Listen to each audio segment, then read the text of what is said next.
I'm a young black man doing all that I can to stay.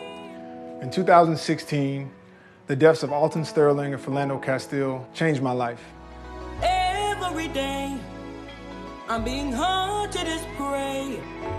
I remember feeling hurt and defeated, confused about what I wanted to do next.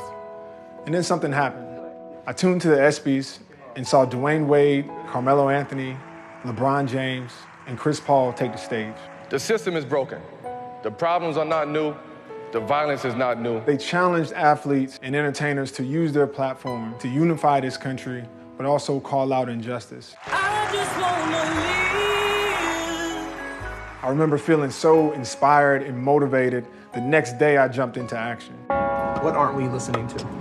Unfortunately, only a fraction of us answered that call. But history has shown us the impact that only a few voices can make. Guys like Tommie Smith and John Carlos, Muhammad Ali, Muhammad Abdul-Rauf, and Colin Kaepernick. And now it is time for all of us, athletes, coaches, and media, to do our part to make this country better. Walk with me, Lord.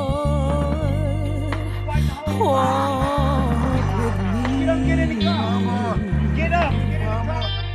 I don't know what more we as a sports community needs to see than a white police officer kneeling on George Floyd's neck and ripping his life from him, and having to see that for 8 minutes and 46 seconds was heart-wrenching. No peace. No peace. If you don't feel like this is your opportunity to speak up and be active and use your platform, then you're missing it. You're missing the point. You're missing out on the opportunity to be on the right side of history. While the murder of George Floyd was at the center of everyone's attention, too often we forget about black women, like Breonna Taylor. The 26-year-old Louisville first responder shot 8 times and killed by police. Discrimination is something that I experience not only as a woman and not only as a black woman, but also as a black Muslim woman. We have no intention of stopping this fight until we have eradicated every single remnant of racism in this country.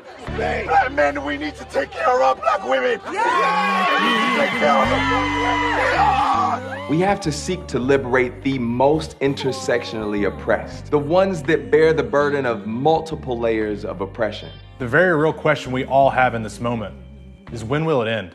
While I'm We are sick and tired of being sick and tired.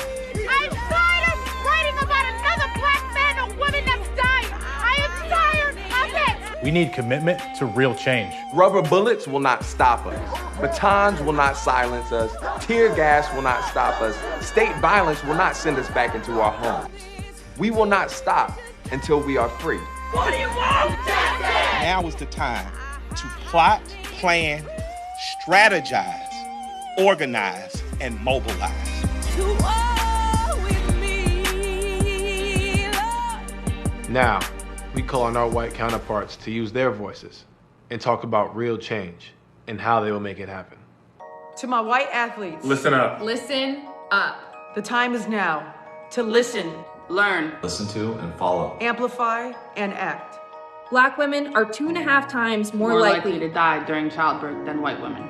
I will fight for equitable health care. I vow to advocate for state measures to encourage rather than suppress voting. For our public schools to be funded by need, not zip code. To educate people that kneeling in protest never has been and never will be about disrespecting the flag or the men and women who serve our country. I will create equitable ways for black and brown business owners to gain access to capital. I will continue to use my platform to speak out and dismantle systemic racism. Systemic racism that black Americans have faced for over 400 years. Heartbeats from the bottom of the Atlantic, tide screams, midnight horror stories dangling from trees. We's tired, hands broken, wealth built and we never seen. We's tired of lynching and lies, turning our pain into smiles, our hurt into dance, tired of sacrificing our babies' dreams to make you feel comfortable. We's tired of kneeling and nodding, winning but losing, first but last, and we can't even raise our fist at a football game. Hell, we can't even raise our fist at a football game. So this is what we want. We want to love ourselves freely. We want to speak for ourselves. We don't want handouts. We just want everything we created and everything that was created as a result of what we created, and we want it with interest.